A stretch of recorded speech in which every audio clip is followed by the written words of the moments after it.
الحمد لله كفى وسلام على عباده الذين اصطفى اما بعد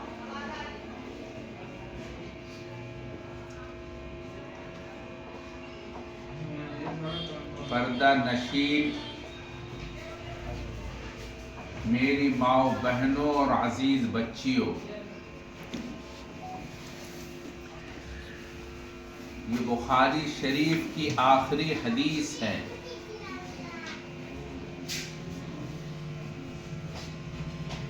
امام بخاری رحمۃ اللہ علیہ نے اپنی کتاب بخاری شریف کو بڑے اہتمام کے ساتھ اور بڑی ہی اللہ تبارک و تعالی کی طرف رجوع کے ساتھ جمع فرمایا ہے۔ حضرت امام بخاری رحمۃ اللہ علیہ نے اپنی 6 لاکھ احادیث میں سے بخاری شریف کو منتخب فرمایا اور ہر حدیث کے جمع کرنے میں اس کا اہتمام کیا کہ سب سے پہلے آپ نے غسل کیا یا کم سے کم وضو فرمایا، اور وضو کرنے کے بعد نماز استخارہ کے بعد حدیث کو اس کتاب کے اندر درج کیا ہے، جس کی وجہ سے اللہ تبارک و تعالی نے اس کو شرف قبول بخشا ہے اور تلقی بالقبول اس کتاب کو حاصل ہے۔ بخاری شریف کو مقام حاصل ہے کہ حدیث کی دیگر کتب کو مقام حاصل نہیں ہے، اور یوں بھی بخاری شریف کی پہلی وہ کتاب ہے جس کو مکمل کے مکمل جوف کعبہ یعنی کعبہ مکرمہ کے اندر اس کو پڑھا گیا ہے۔ 1040 ہجری کے اندر الشیخ محمد علی صدیقی رحمۃ اللہ علیہ نے پوری بخاری شریف خانہ کعبہ کے اندر تلاوت کی ہے اور پوری بخاری شریف پڑھی ہے۔ اس کتاب کے علاوہ کسی کتاب کو یہ مقام حاصل نہیں ہے۔ امام بخاری رحمۃ اللہ علیہ نے اپنی کتاب خانہ کعبہ کے اندر لکھا ہے، اللہ تبارک و تعالی نے اس کتاب کو بے حد شرف قبول بخشا ہے۔ آج پوری دنیا کے اندر یہ کتاب پڑھائی جاتی ہے اور عالمیت کی سند اس کتاب پر موقوف ہے۔ امام بخاری رحمۃ اللہ علیہ کے اخلاص ہے۔ امام بخاری رحمۃ اللہ علیہ کی اس کتاب کے بارے میں ابو زید مروزی رحمۃ اللہ علیہ کہتے ہیں، میں ایک دن مقام ابراہیم اور حجر اسود کے درمیان سو رہا تھا، رات میں نے خواب میں دیکھا آپ صلی اللہ علیہ وسلم یہ فرماتے ہیں، یا ابا زید متی تدرس کتاب الشافعی الا متی تدرس کتاب الشافعی، اے ابو زید کب تک تم امام شافعی کی کتاب کا درس دیتے رہو گے اور میری کتاب کے درس نہیں دو گے؟ اس پر ابو زید مروزی کہتے ہیں، میں نے خواب ہی میں آپ صلی اللہ علیہ وسلم سے دریافت کیا کہ آپ کی کتاب کون سی ہے؟ آپ صلی اللہ علیہ وسلم نے فرمایا، محمد ابن اسماعیل بخاری رحمۃ اللہ علیہ کی کتاب بخاری شریف میری کتاب ہے۔ آپ صلی اللہ علیہ وسلم نے اس کتاب کو اپنی کتاب فرمایا، جو اس بات کی دلیل ہے کہ اللہ تعالیٰ کے یہاں اور محمد الرسول اللہ صلی اللہ علیہ وسلم کے یہاں یہ کتاب بے حد پسند ہے۔ لہذا جب اللہ تعالیٰ کو پسند ہے، محمد الرسول اللہ صلی اللہ علیہ وسلم کو پسند ہے، تو جو بھی اس کتاب کو پسند کرے گا اللہ تبارک و تعالیٰ کے پاس اس کو محبوبیت مل جائے گی اور اللہ تبارک و تعالیٰ کے یہاں اس کو پسندیدگی مل جائے گی۔ اس لیے اس کتاب سے تعلق، اس کتاب کی پڑھائی اس کتاب کا درس دینا، پڑھنا، پڑھانا، یہ سب کے سب عند اللہ مقبول ہے، اللہ تبارک و تعالیٰ کے یہاں قبول ہے۔ امام بخاری رحمۃ اللہ علیہ نے اپنی کتاب کا جو آغاز فرمایا اور اختتام فرمایا، ہر ایک کے اندر بڑی حکمتیں ہیں۔ امام بخاری رحمۃ اللہ علیہ کے ترجمۃ الباب، یہ فقہ البخاری کے نام سے مشہور ہے۔ امام بخاری رحمۃ اللہ علیہ نے جس انداز سے کتاب کا آغاز فرمایا، وہ امام بخاری رحمۃ اللہ علیہ کی حکمت اور تفقہ کی علامت ہے۔ امام بخاری رحمۃ اللہ علیہ نے اپنی کتاب کا آغاز کتاب الایمان سے کیا ہے، اور اس سے پہلے امام بخاری رحمۃ اللہ علیہ نے کتاب بدیع الوحی سے بخاری شریف کو شروع فرمایا، اس بات کو بتانے کے لیے کہ ایمان وہی معتبر ہے جو وحی کی بنیاد پر ہو، اللہ تبارک و تعالی کے کلام کی بنیاد پر ہو، رسول اللہ صلی اللہ علیہ وسلم کے ارشاد کے مطابق ہو۔ اگر کسی کا ایمان قرآن و حدیث کے مطابق ہے، وہ ایمان معتبر ہے، اور اگر اس کے علاوہ ایمان ہے، اس کا اعتبار نہیں ہے۔ امام بخاری رحمۃ اللہ علیہ نے شروع کے اندر اپنی کتاب کے شروع میں، آغاز میں کتاب الایمان کا ذکر فرما کر اس بات کی طرف اشارہ فرمایا ہے، لوگوں کے لیے، خاص طور پر ایمان والوں کے لیے ایمان اللہ کی بہت بڑی نعمت ہے۔ اگر اللہ تبارک و تعالیٰ نے ان کو ایمان کی نعمت سے سرفراز فرمایا تو بہت بڑی دولت سے اللہ نے ان کو سرفراز فرمایا۔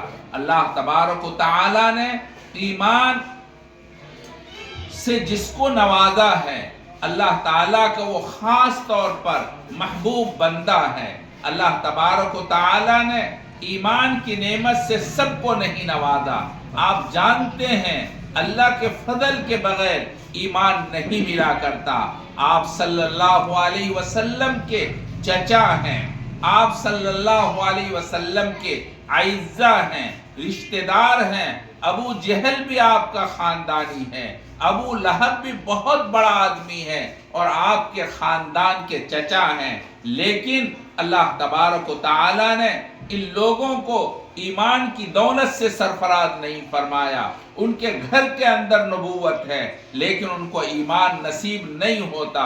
اور اس سے بڑھ کر آپ دیکھیے چچا ابو طالب جو آپ صلی اللہ علیہ وسلم کے محافظ ہیں، عبد المطلب کے بعد چچا ابو طالب نے آپ صلی اللہ علیہ وسلم کی حد سے زیادہ حفاظت کی ہے، اور اللہ کے رسول کی نہیں بلکہ ابو طالب نے نبوت کی حفاظت کی ہے۔ جتنی بھی پریشانیاں آئیں ابو طالب نے اس کو برداشت کیا اور اپنے بھتیجے محمد عربی صلی اللہ علیہ وسلم کا ساتھ دیا۔ جب کفار مکہ نے بائیکاٹ کیا اور ابو طالب کو محمد صلی اللہ علیہ وسلم کی وجہ سے شیب ابی طالب کے اندر محصور کر دیا، قید کر دیا، اور ساری چیزیں کفار قریش نے بند کر دی، کھانا پینا تک بند کر دیا، پانی تک کو روک دیا، ایسی صورت کے اندر ابو طالب کا ایک ننھا سا بچہ گود کے اندر بھوک کی وجہ سے، پیاس کی وجہ سے وہ دم توڑنے لگتا ہے۔ کفار قریش آ کے کہتے ہیں ابو طالب آپ دیکھو اپنے بچے کو، آپ کے بچے کی جان جا رہی ہے، اب بھی وقت ہے، آپ محمد کو چھوڑ دیجئے، ہمارے درمیان آ جائیے، ہمارے درمیان آپ کا اونچا مقام ہے، ہم آپ کا احترام کرتے ہیں، آپ کو عزت دیں گے، آپ کو سرداری دیں گے، چھوڑ دیجئے محمد کو۔ ابو طالب کہتے ہیں یہ نہیں ہو سکتا، میرا بچہ نہیں گر میری جان بھی چلی جائے میں اپنی جان دے دوں گا، مگر اپنے بھتیجے محمد صلی اللہ علیہ وسلم کو برباد ہونے نہیں دوں گا۔ لیکن اس کے باوجود ایمان کی دولت سے وہ سرفراز نہیں ہو پاتے۔ اللہ کے رسول بہت چاہتے ہیں ایمان آ جائے، وہ قریب جا کے کہتے ہیں چچا آپ ایک مرتبہ کلمہ پڑھ لیجئے، میں میدان محشر میں آپ کے لیے شفاعت کروں گا۔ مگر اللہ تعالیٰ نے چچا ابو طالب کو بھی ایمان کی دولت سے مالا مال نہیں کیا۔ میں بتانا یہ چاہتا ہوں، ایمان اللہ کے کرم سے ملتا ہے، ایمان اللہ کے رحم سے ملتا ہے، اللہ کے فضل سے ملتا ہے۔ اللہ تعالیٰ نے جن لوگوں کے ساتھ کرم کا معاملہ کیا، فضل کا معاملہ کیا، ان کو ایمان کی دولت سے مالا مال کیا۔ امام بخاری رحمت اللہ علیہ اپنی کتاب کے آغاز میں ایمان کو لا کر کے اس بات کی طرف اشارہ کرنا چاہتے ہیں، ایمان بہت قیمتی دولت ہے، بہت بڑی نعمت ہے۔ حضرت خالد رضی اللہ تعالیٰ عنہ، سیف من سیوف اللہ جن کو کہا جاتا ہے، وہ ایک غزوے میں ہیں، اور غزوے کے سامنے جب لوگ آتے ہیں، وہ لوگ زور زور سے کہنا شروع کرتے ہیں، سبانا سبانا۔ سبانا کا معنی یہ ہے ہم نئے دین میں داخل ہو گئے۔ ان لوگوں نے یہ لفظ کہا، یہ نہیں کہا اسلمنا، سبانا کا لفظ استعمال کیا۔ حضرت خالد رضی اللہ تعالیٰ عنہ نے یہ سمجھا انہوں نے اپنی جان بچانے کے لیے سبانا کا لفظ استعمال کیا ہے، یہ مسلمان نہیں ہیں، لہذا ان کو قتل کر دینا چاہیے۔ حضرت عبد الرحمن بن عوف سامنے آ جاتے ہیں اور وہ کہتے ہیں یہ ایمان لا رہے ہیں اور ایمان کا اظہار کر رہے ہیں، ایمان کی دولت بہت بڑی دولت ہے، ایمان کے قبول کرنے کے بعد اس کو قتل کرنے کی اجازت نہیں ہے۔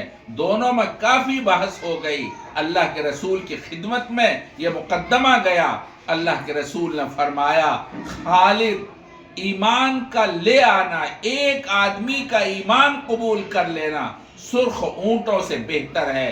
سرخ اونٹ عربوں کے یہاں بہت بڑی دولت مانی جاتی تھی۔ اللہ کے رسول نے فرمایا ایک بندے کا ایمان میں داخل ہو جانا بہت بڑی نعمت ہے۔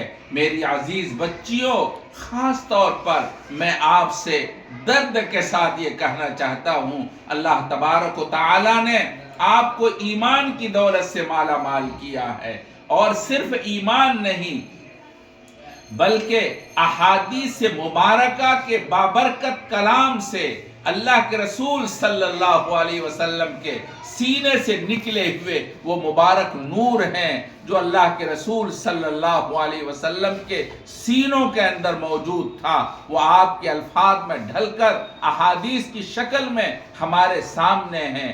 اللہ تبارک و تعالیٰ نے نہ صرف یہ کہ آپ کو ایمان کی دولت سے مالا مال کیا ہے، بلکہ اللہ تبارک و تعالیٰ نے آپ کو قرآن پاک کے ساتھ ساتھ احادیث مبارکہ کے نور سے آپ کے سینوں کو منور کیا ہے۔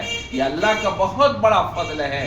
میری عزیز بچیوں، آپ اپنے ایمان کی حفاظت فرمائیے اور اپنے ایمان کو سمجھیے، اللہ تعالیٰ نے آپ کو کتنی بڑی نعمت سے نوازا ہے۔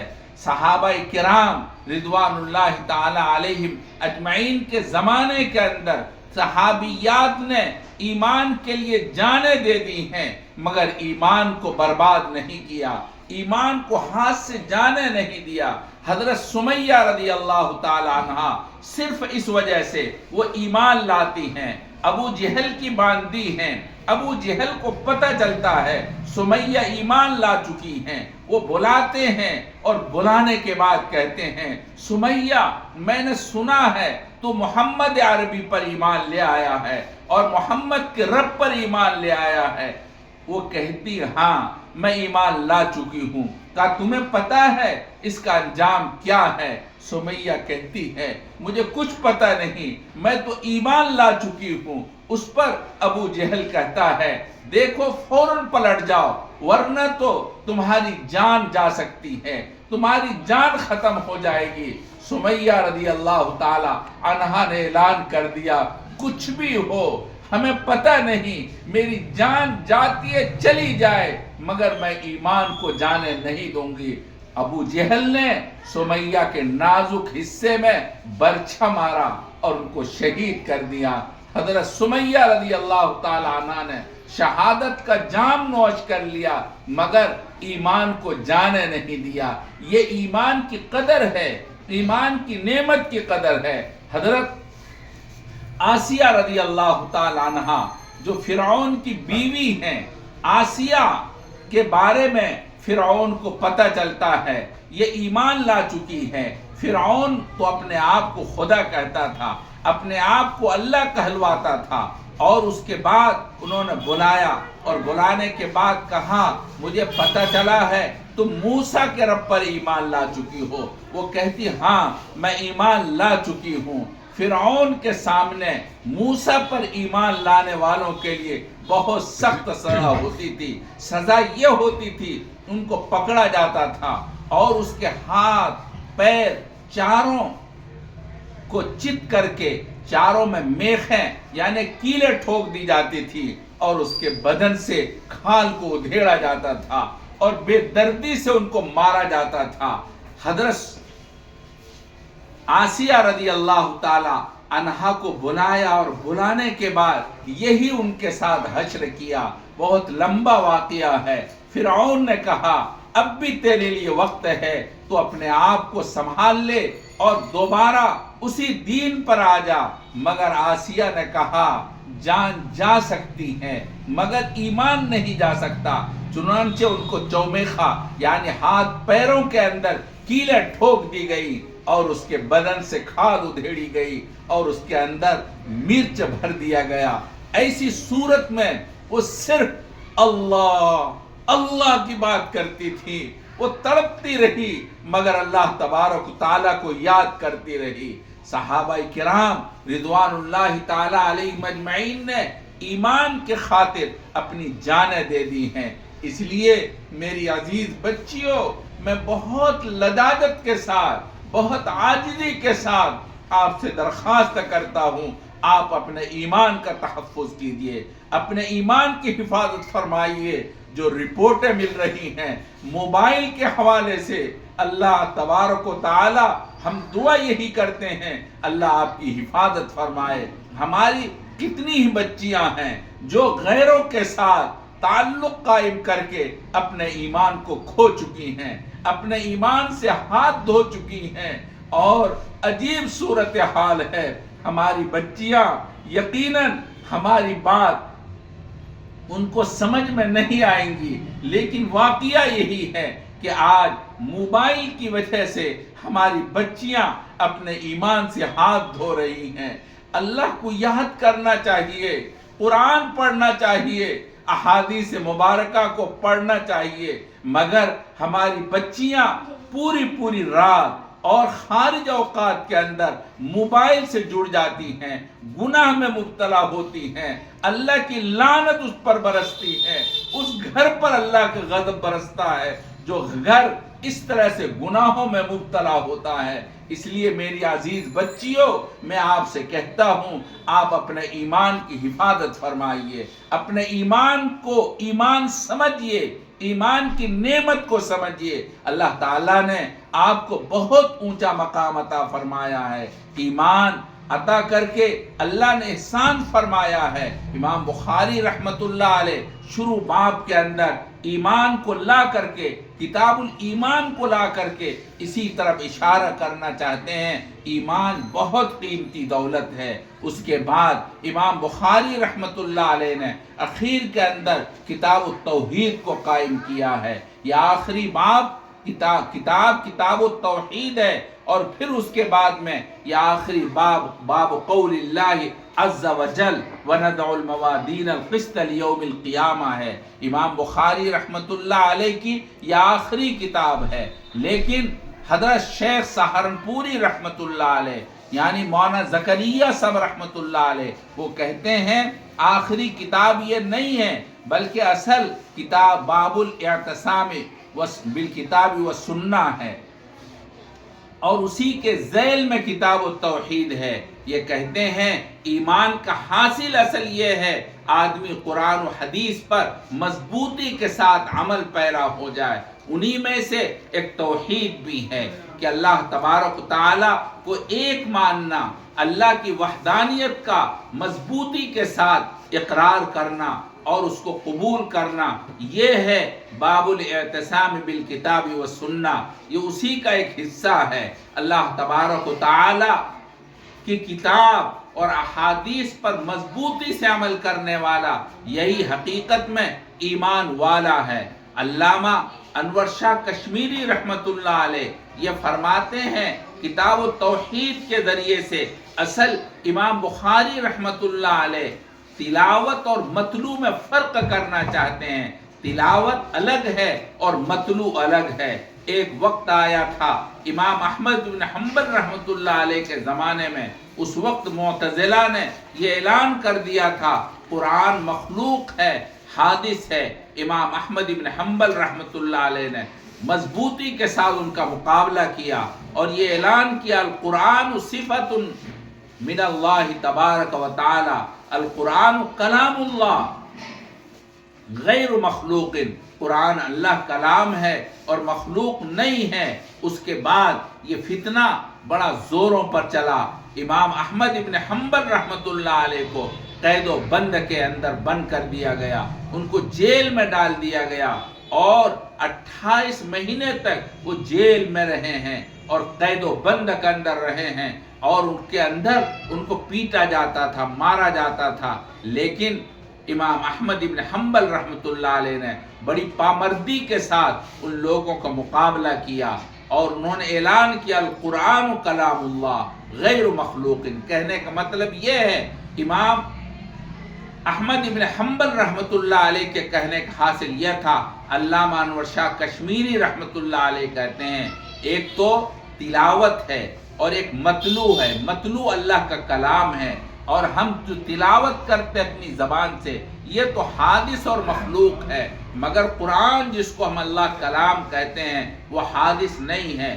تلاوت اور متلو میں فرق ہے، اسی کو امام بخاری رحمت اللہ علیہ نے اخیر میں بیان کیا۔ میری بچیوں، امام بخاری رحمت اللہ علیہ نے اخیر میں باب قول اللہ عز وجل وَنَضَعُ الْمَوَازِينَ الْقِسْطَ لِيَوْمِ الْقِيَامَةِ ایک چیز کو تولا جائے گا، اگر ہمارے نام اعمال اچھے نہ ہوئے تو ہمارا حشر بہت برا ہوگا، بہت خراب ہوگا۔ امام بخاری رحمت اللہ علیہ اخیر میں یہ کہنا چاہتے ہیں دیکھو سب کو مرنا ہے اور سب کو یہاں سے جانا ہے، اور اخیر کے اندر جانے کے بعد پھر ہمارے کیے کا حساب دینا ہوگا۔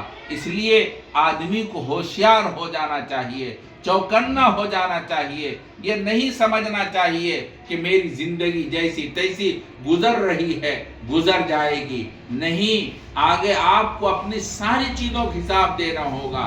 امام بخاری کیا کہتے ہیں باب قول اللہ عز وجل وَنَضَعُ الْمَوَازِينَ الْقِسْطَ لِيَوْمِ الْقِيَامَةِ وَأَنَّ أَعْمَالَ بَنِي آدَمَ وَقَوْلَهُمْ يُوزَنُ، ان کے اعمال کا بھی وزن ہوگا، ان کی باتوں کا بھی وزن ہوگا، ایک ایک بات کا وزن ہوگا۔